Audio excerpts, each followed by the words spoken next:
3 ದಿನಗಳ ನೀರಿನ ಸಂರಕ್ಷಣೆಗಾಗಿ ಸುಸ್ಥಿರ ಅಂತರ್ಜಲ ನಿರ್ವಹಣೆ ಕುರಿತ ರಾಷ್ಟ್ರೀಯ ಸಮ್ಮೇಳನಕ್ಕೆ ಸಣ್ಣ ನೀರಾವರಿ ಮತ್ತು ವಿಜ್ಞಾನ ಮತ್ತು ತಂತ್ರಜ್ಞಾನ ಸಚಿವ ಎನ್ಎಸ್ ಬೋಸರಾಜು ಬೆಂಗಳೂರಿನಲ್ಲಿ ನಿನ್ನೆ ಚಾಲನೆ ನೀಡಿದರು.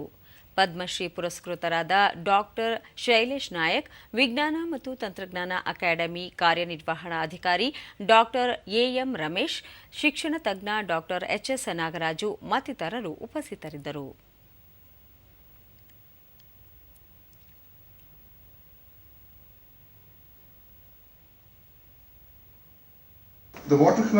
ಬಳಿಕ ಶೈಲೇಶ್ ನಾಯಕ್, ಭಾರತದಲ್ಲಿ ಅಂತರ್ಜಲ ಮಟ್ಟ ತೀವ್ರಗತಿಯಲ್ಲಿ ಕುಸಿಯುತ್ತಿದೆ. ನೀರಿನ ಅಪವ್ಯಯ, ಅವೈಜ್ಞಾನಿಕ ಬೆಳೆ ಪದ್ಧತಿ ಇತ್ಯಾದಿಗಳಿಂದ ಉತ್ತರ ಭಾರತದ ಗುಜರಾತ್, ರಾಜಸ್ಥಾನ ಹಾಗೂ ದಕ್ಷಿಣದ ಹಲವು ರಾಜ್ಯಗಳ ಅಂತರ್ಜಲ ಮಟ್ಟ ಅಪಾಯದ ಗತಿಯಲ್ಲಿದೆ. ಸುಸ್ಥಿರ ನೀರು ನಿರ್ವಹಣೆಗಾಗಿ ಈಗಿನಿಂದಲೇ ದೂರದೃಷ್ಟಿಯ ಯೋಜನೆಗಳನ್ನು ರೂಪಿಸಬೇಕಾದ ಅಗತ್ಯವಿದೆ ಎಂದು ತಿಳಿಸಿದರು.